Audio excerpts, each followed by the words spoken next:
是好，是为了让你有个更商道盟赐予了你这一无缘阁的秘密，我不管你用什么方式。刚刚还说是对我青龙圣地的一切啊，不归原主。等等啊！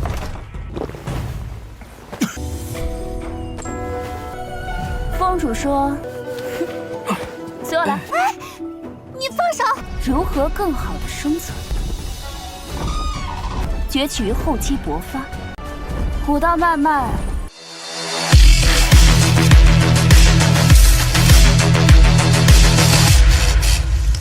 Selamat datang di Ruang Sinema. Bagaimana kabar kalian semua? Semoga selalu sehat dan baik-baik saja. Sesuai jadwal, jadi pada hari ini kita akan kembali melanjutkan series Donghua Pillars Battle Spirit episode terbaru. Yang mana ini adalah episode yang ke-83. Bagi yang mau bergabung dan series ini, kita sudah sediakan playlistnya. Jadi kalian bisa dengan mudah mencari di mana episode awal dari series ini. Tapi sebelum kita mulai episode terbarunya, kita akan melihat dulu apa saja yang telah terjadi pada episode sebelumnya, tepatnya pada episode 82. Kemarin para master dari Tanah Suci masihlah merebutkan Xingnan.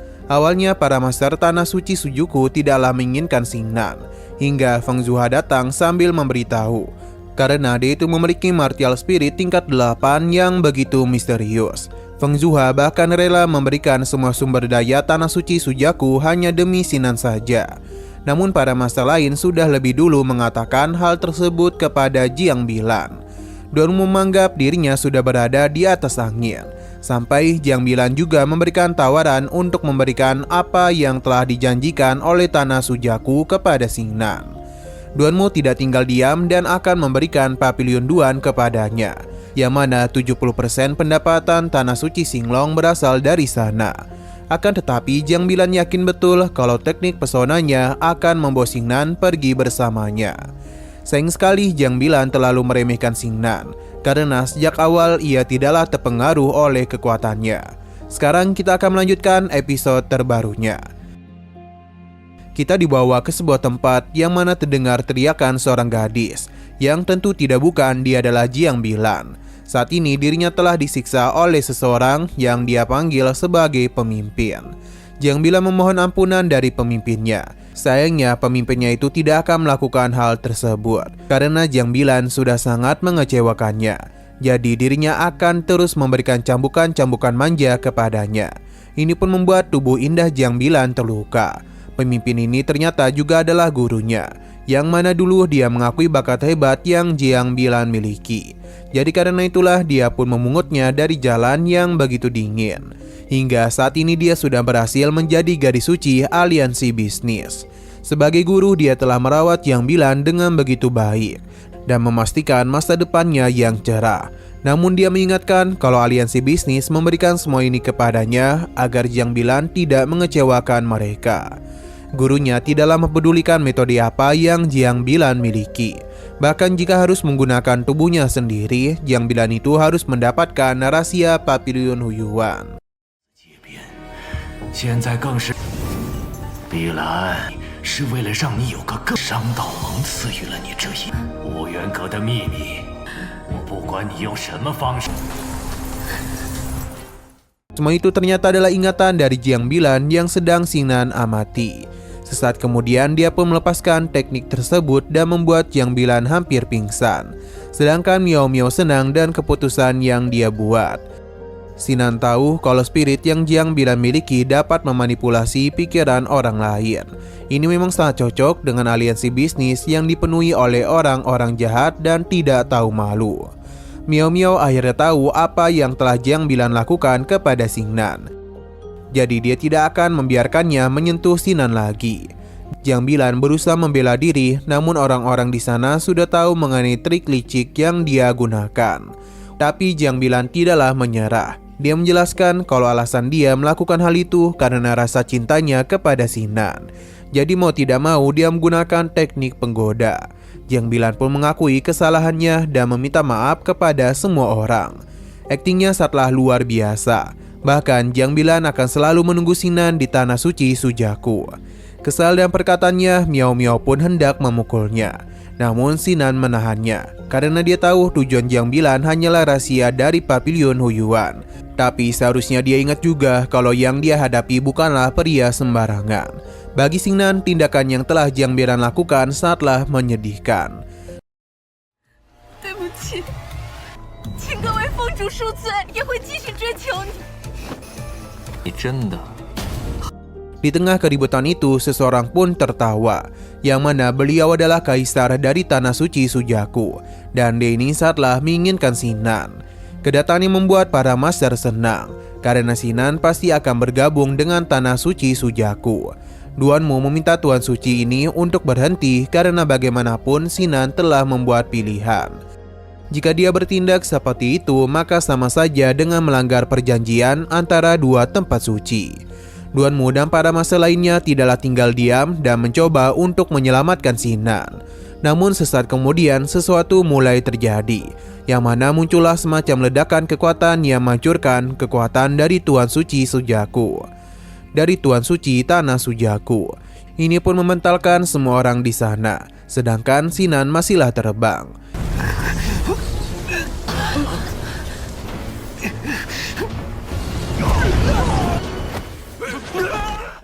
Sebuah suara pun terdengar dan meminta penjelasan kepada Tuan Suci Sujaku mengenai alasan dia mengganggu perikutan ini. Sepertinya dia adalah sosok yang sangat hebat yang tentu tidak bukan adalah Tuan Suci dari Tanah Xinglong. Tuan Suci Sujaku tidaklah menduga ia akan keluar dari pengasingannya hanya demi seorang murid saja. Tentu dia muncul karena jika tidak, Sinan pasti akan dibawa pergi olehnya. Kedatangannya membuat Duanmu senang dan kini kedua sosok besar telah datang kemari. Semua itu hanya demi Sinan saja. Tuan Suci Sujaku tidaklah mau dibilang melanggar peraturan, karena bagaimanapun kini mereka berdua sudah ada di sini. Maka lebih baik mereka kembali mendengar pilihan dari Xingnan. Kemanakah dia itu akan pergi? Tuan Suci Sujaku memberikan penawaran. Selama dia mau bergabung dengan mereka, maka semua yang Sinan inginkan akan Tanah Suci Sujaku kabulkan.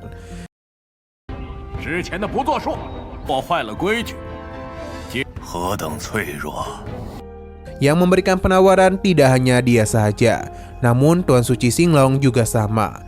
Ia tidaklah bisa menjanjikan apapun karena semua yang diinginkan oleh Sinan harus dia raih sendiri.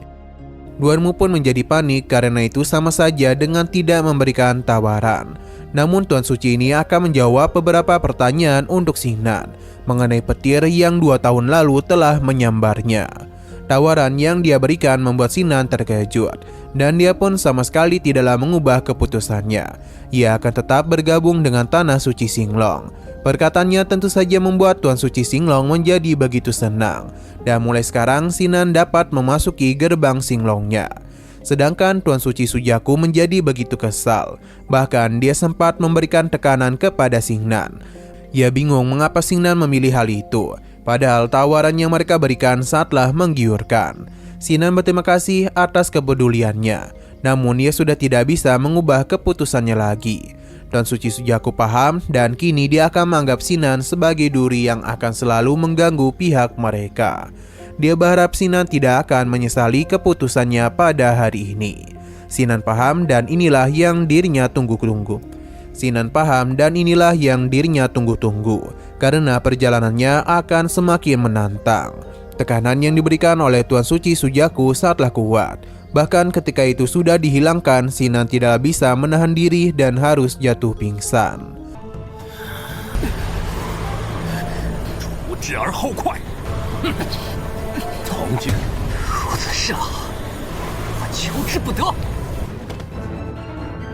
Sinan yang sebelumnya telah pingsan kini terbangun di sebuah tempat yang mana di sana terdapat sebuah pedang yang menanyakan penguasa Dewa Perang apakah dia memiliki kesadaran untuk mempersembahkan putra sucinya.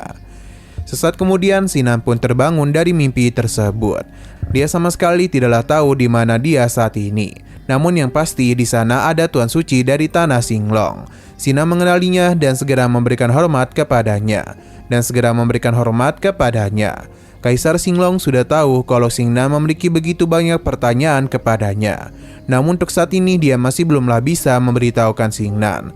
Akan tetapi jika dia berhasil naik karena Huzong hanya dalam kurun waktu 1 tahun saja, Maka Kaisar Xinglong bisa saja memberitahu Xingnan mengenai kebingungannya selama ini, bahkan mengenai martial spirit yang dia miliki.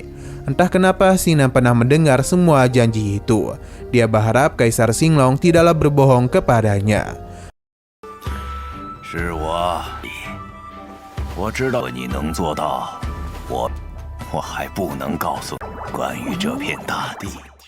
Tentu Kaisar Xinglong tidak ada niatan, karena seharusnya Xingnan bersyukur bisa bertemu dengannya. Dia sadar kalau untuk membuat Xingnan percaya itu sangatlah sulit, tapi Xingnan bisa percaya pada martial spirit yang dia miliki. Roh Dewa Perang pun seketika saja keluar dan mengejutkan Xingnan, karena ia muncul sendiri tanpa Xingnan perintahkan. Ini pun membuatnya semakin yakin kalau Kaisar Xinglong sepertinya memang tahu mengenai rahasia dari roh Dewa Perangnya. Kaisar Xinglong juga tahu kalau Xingnan sudah kehabisan batu spiritual yang menyebabkan roh Dewa Perang sulit berkembang. Dia pun memperlihatkan sebuah batu yang tidak biasa, karena inilah batu spiritual yang cocok untuk membantu roh Dewa Perang berkembang. Batu ini sangatlah berharga dan sangat jarang untuk diperjualbelikan. Xingnan pun ingin mengambilnya, tapi Kaisar Xinglong langsung menyimpannya. Karena sebelumnya dia sudah mengatakan kalau di Tanah Suci nanti Xingnan harus mengandalkan dirinya sendiri untuk bisa mencapai apa yang dia inginkan.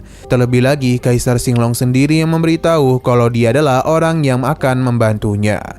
Kaisar Xinglong mengakui dia tidaklah bisa memberikan batu mentah ini kepadanya. Jadi dia hanya akan memberikan token identitas itu kepadanya. Akan tetapi Xingnan tidaklah ingat memiliki token tersebut. Sayang sekali Xingnan sudah keburu diusir sebelum bertanya lebih jauh lagi. 自从上谕对下谕封，刚刚还说是对我青龙圣地的一切，啊！不归原主，等等啊！ Sedangkan untuk Kaisar Xinglong sepertinya sedang menyembunyikan penyakitnya dari Xingnan. Dia berharap kalau selama dirinya hidup, Xingnan bisa berkembang lebih cepat. Setelah semua itu, kita pun dibawa ke aula Tanah Suci Xinglong. Di sini, Xingnan bisa mendengarkan perkataan para murid mengenai dirinya. Meskipun baru saja berada di sini, tapi dia sudah sangat terkenal. Seorang wanita pun datang dan mempersilahkan Xingnan untuk bertanya kepadanya apapun yang dia inginkan. Gadis ini bernama Linger. Selain dia, ada juga seorang murid pria yang mengajaknya untuk pergi ke perjamuan makan. Sesaat kemudian, Rong Benjong dan Si Makong pun datang. Mereka senang bisa datang kemari karena akan mempermudahkan mereka menjadi kuat. Selain itu, Si Makong dan juga Rong Benjong telah bergabung ke kelas masing-masing. Miao Miao pun muncul, yang mana dia menarik Xingnan untuk menanyakan di manakah harta karun yang diberikan oleh Kaisar Xinglong, karena dia itu ingin melihatnya. Akan tetapi, Kaisar Xinglong hanya memberikan token identitas saja kepadanya. Mendengar hal tersebut membuat Miao Miao kesal, karena Xingnan tidak mendapatkan harta apapun. Di sini Xingnan sadar kalau Miao Miao pasti sudah menunggunya. Ini pun membuat gadis tersebut malu. 小男子，青龙圣主给你的他就给了个身份令牌。好的机会，你不多捞点好处？ Dia pun memberitahu kalau dia ingin bergabung dengan Charpenter. Ketika Xingnan yang membuat keputusan, seorang gadis pun mengajaknya untuk bergabung dengan aula Duan Mufang. Gadis cantik ini bernama Zhao Fang. Dia pun datang untuk mendekati Xingnan. Dia yakin kalau Xingnan pasti membutuhkan batu merah yang banyak, dan semua ini berada di Duan Mufang. Jadi Zhao Fang akan mengajak Xingnan pergi. Akan tetapi Miao Miao tidak akan membiarkan hal tersebut dan mengejar mereka, karena bagaimanapun Xingnan tidaklah boleh disentuh oleh wanita lain. 公主说：“坐了。”哎，你放手！ Xino berpindah kepada Xiao Qiansu yang telah mendapatkan kabar kalau Xingnan sudah tiba di Tanah Suci. Ia pun menjadi begitu senang. Dato Tang Xiang pun juga menanyakan hal itu dan Xiao Qiansu segera melaporkannya.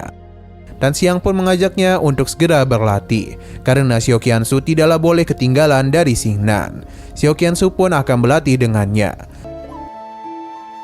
是的，青南抵达圣地。可不能落后了。